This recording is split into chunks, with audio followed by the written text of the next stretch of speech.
विश्व प्रसिद्ध जीवनी श्रृंखला अहिंसा के पुजारी बने सम्राट। अध्याय 1 सम्राट बने अशोक। 320 ईसा पूर्व की बात है। मगध राज्य में नंद वंश के घनानंद नामक राजा राज्य करते थे। मगध राज्य की राजधानी पाटलिपुत्र थी, जिसे आज पटना के नाम से जाना जाता है। घनानंद एक अहंकारी शासक था, अतः उसकी प्रजा उसके आचरण से खुश नहीं थी। उस युग में शासक विद्वान लोगों का बहुत आदर करते थे, लेकिन घनानंद अपने अहंकार के कारण विद्वानों का भी निरादर कर दिया करते थे। अपने इसी व्यवहार के कारण उसने अपने दरबार में ही उस युग के महान विद्वान और नीतिज्ञ चाणक्य का अपना अपमान कर दिया। चाणक्य ने उसी समय यह संकल्प कर लिया कि वह नंद वंश का विनाश करके ही दम लेगा। चाणक्य अपने आश्रम की ओर लौट रहा था तो उसकी दृष्टि एक ऐसे किशोर पर पड़ी जो अपने साथियों के साथ खेल रहा था। उसे इस किशोर में एक प्रतापी राजा के लक्षण दिखाई दिए। उस किशोर का नाम चंद्रगुप्त मौर्य था। चाणक्य ने उसे अपना शिष्य बनाया और तक्षशिला विश्वविद्यालय में उसे शिक्षा देकर एक योग्य शासक के रूप में तैयार कर लिया। उसने अपनी बुद्धि और नीति के बल पर चंद्रगुप्त मौर्य द्वारा मगध के राज्य पर आक्रमण करा दिया। इस आक्रमण से घनानंद मारा गया और मगध से नंद वंश का अंत हो गया। इसी के साथ चंद्रगुप्त मौर्य मगध का शासक बन गया। चंद्रगुप्त मौर्य की मृत्यु के बाद उनका पुत्र बिंदुसार मगध का शासक बना। वह भी अपने पिता की तरह प्रतापी राजा हुआ। उसने 15 विवाह किए। सभी रानियां एक से बढ़कर एक सुंदर थी, परंतु उनका श्रृंगार करने के लिए एक सुभद्रांगी नामक युवती उनके साथ अंतापुर में रहती थी। वह रानियों के केस संवारने का काम किया करती थी। वह सुंदरता में सभी रानियों से बढ़कर थी।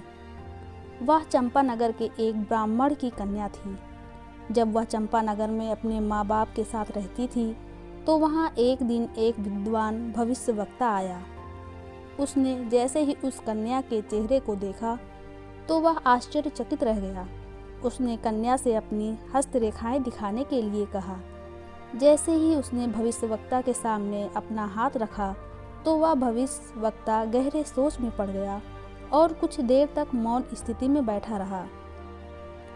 कन्या के पिता ने भविष्यवक्ता से कहा, मान्यवर, आप मौन मुद्रा में क्यों बैठ गए? भविष्यवक्ता ने कहा, आपकी यह कन्या कोई साधारण कन्या नहीं है। इसके चेहरे पर कुछ ऐसे असाधारण चिन्ह हैं जो इसे अन्य कन्याओं से अलग करते हैं। इसकी हस्तरेखाएं स्पष्ट बता रही हैं कि निकट भविष्य में इसके जीवन में एक चमत्कार होने वाला है। कैसा चमत्कार? ब्राह्मण ने चिंतित स्वर में कहा। यह चिंता का विषय नहीं है, खुश होने का है। खुशी मनाइए और मंगल गीत गाइए। आप पर भगवान की कृपा हुई है। आपके घर भगवान ने एक भविष्य की सम्राज्ञी को जन्म दिया है। आप क्या कह रहे हैं मान्यवर? एक गरीब ब्राह्मण की झोपड़ी में एक सम्राज्ञी का जन्म? हाँ, यह सत्य है। इस कन्या के भाग्य में मगध के महाप्रतापी सम्राट बिंदुसार की सम्राज्ञी बनने का योग है। लेकिन यह तभी संभव होगा जब आप इसे बिंदुसार की रानियों की सेविका बनाकर उसके अंतापुर तक पहुंचा सके। भविष्यवक्ता चला गया और उस कन्या के संबंध में उसके माता पिता ने सोच विचार करना शुरू कर दिया। कई दिन के विचार मंथन के बाद दोनों इस निर्णय पर पहुंचे कि कन्या को राजा के अंतापुर तक पहुंचा देना चाहिए। किस रूप में भेजना चाहिए, इस विषय में दोनों इस बात से सहमत हुए कि इसे एक नाई की कन्या के रूप में नाइन के काम के लिए भेज देना चाहिए। अगले दिन ही वह ब्राह्मण अपनी कन्या को लेकर रानियों के पास गया और उनके सामने अपनी कन्या को सेविका बनाने के लिए निवेदन किया। सभी रानियों को वह कन्या पसंद आई और सभी ने अपनी सहमति प्रदान कर दी। कन्या सुभद्रांगी अगले दिन से ही रानियों के केशों के श्रृंगार में व्यस्त हो गई। एक दिन जैसे ही महाराजा बिंदुसार ने अंतःपुर में प्रवेश किया तो उनकी दृष्टि एक रानी के केशों में कंघी करती सुभद्रांगी पर पड़ी। राजा उसके अपार सौंदर्य को देखकर उस पर मुग्ध हो गया और कुछ क्षणों तक निरंतर उसे ही देखता रहा। जब उसे पता चला कि यह सुंदर युवती एक नाई की कन्या है तो उसे बहुत निराशा हुई, क्योंकि जब वह उसकी सुंदरता से इतना प्रभावित हो चुका था कि उससे विवाह रचाकर उसे अपनी रानी बनाना चाहता था, लेकिन वह एक निम्न वर्ण नाई की लड़की निकली और एक क्षत्रिय वर्ण का राजा एक शूद्र वर्ण की कन्या से विवाह करे। यह सामाजिक दृष्टि से निंदनीय कार्य था। राजा अब इस उलझन में पड़ गया कि इससे विवाह हो तो कैसे हो, यह चिंता उसके चेहरे पर झलकने लगी। एक दिन उनके एक मंत्री ने यह अनुभव किया कि राजा का मन राजकाज के काम से उखड़ चुका है। आखिर इस अवसर मिलते ही मंत्री ने राजा से पूछ ही लिया, क्षमा करें महाराज, क्या मैं आपसे आपकी निजी जिंदगी से संबंधित कोई बात पूछ सकता हूँ? क्यों नहीं मंत्रीवर, यदि इसमें राष्ट्र का हित छिपा है तो आपको पूछना चाहिए। राष्ट्र हित छिपा है तभी तो। आप कुछ दिनों से राजकाज के प्रति उदासीन हो, क्या मुझे इसका कारण पूछने का अधिकार है? यद्यपि यह मेरे निजी जीवन से संबंधित एक समस्या है, लेकिन यदि आपको ऐसा प्रतीत हो रहा है कि इससे राजकाज प्रभावित हो रहा है तो मैं आपके समक्ष उस समस्या को रख रहा हूँ। मेरे अंतःपुर में एक नाई की लड़की सेविका के रूप में कार्य कर रही है। वह सुंदरता में अनुपम है। वह इतनी सुंदर है कि कोई भी रानी उसके समक्ष नहीं ठहर सकती है। हाँ, मैंने उस सुंदर बाला को देखा है। उसके संबंध में आपका आकलन बिल्कुल सही है, लेकिन यह तो आपके लिए कोई समस्या नहीं होनी चाहिए। मैंने भी तो उसे देखा है, लेकिन मेरे मन में कोई समस्या नहीं। मेरे देखने का दृष्टिकोण आपसे भिन्न है। मैं उससे विवाह करना चाहता हूँ। तो कर लीजिए, इसमें बाधा कहाँ है? लेकिन वह एक निम्न वर्ण की कन्या है।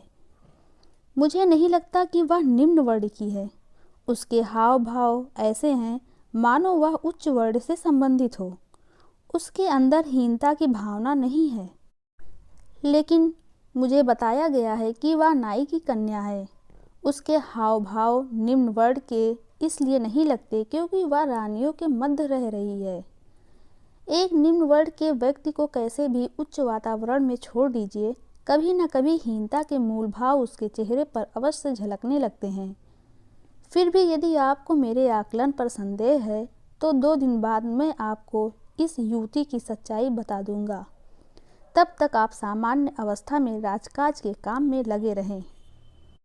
राजा का मन कामकाज में कहाँ लगने वाला था। उसके मन में तो हर समय शुभद्रांगी ही बैठी रहती थी। ये 2 दिन उसके लिए बड़े बेचैनी भरे थे। जब कभी वह इस बात को आश्वस्त हो जाता कि वह उच्च वर्ण की होगी तो उसका मन उत्साह से भर जाता, और जब उसके अंदर यह भावना बलवती हो जाती कि वह तो निम्न वर्ण की है तो वह निराशा से छटपटाने लगता। आखिर तीसरे दिन उसके समझ सच्चाई आ ही गई।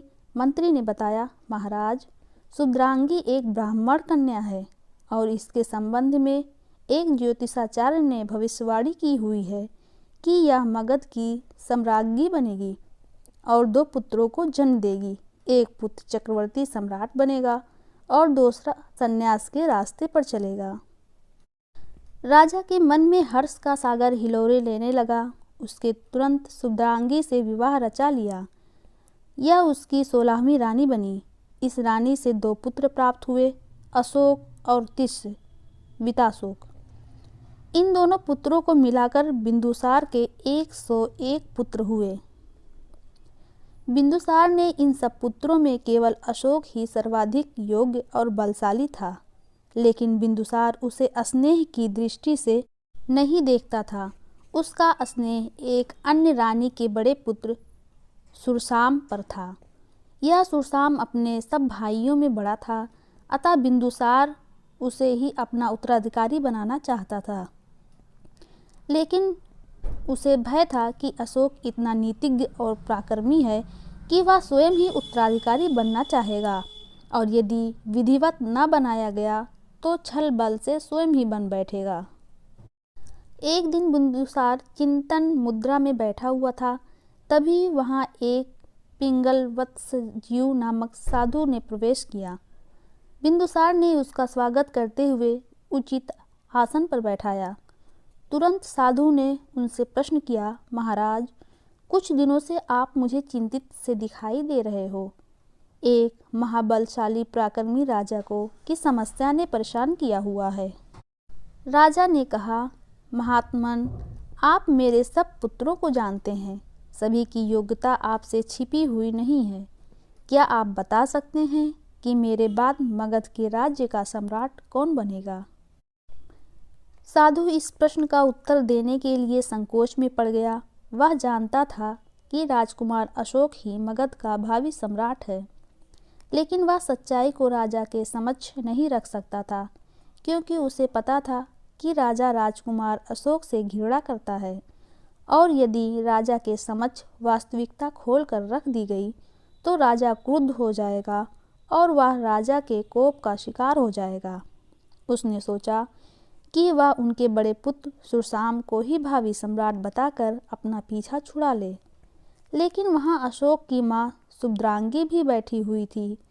साधु उसे भी नाराज नहीं करना चाहता था, अतः साधु ने संकेत रूप में इस प्रकार से बताया कि राजा ने यह समझ लिया कि वह सुरसाम को ही भावी सम्राट बता रहा है। लेकिन इस प्रकार के संकेत से सुभद्रांगी खुश नहीं हुई।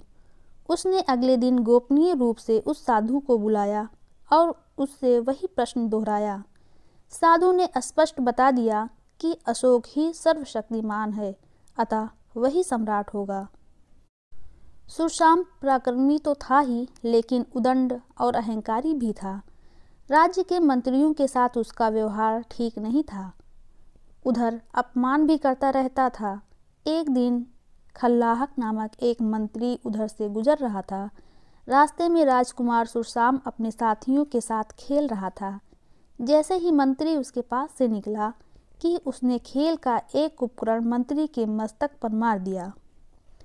उस पर मंत्री को बहुत क्रोध आया, लेकिन वह कर भी क्या सकता था।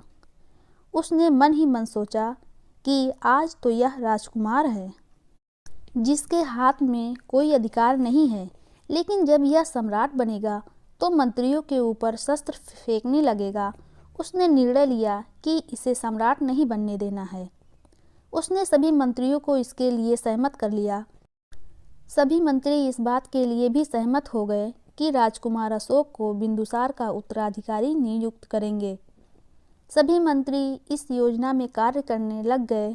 सभी मंत्रियों को यह भी ज्ञात था कि शेष सभी भाई अशोक के विरुद्ध में एक संगठन बनाकर खड़े हुए हैं और सुरसाम के पक्ष में काम कर रहे हैं, किंतु मंत्री भी अब हार मानने वाले नहीं थे।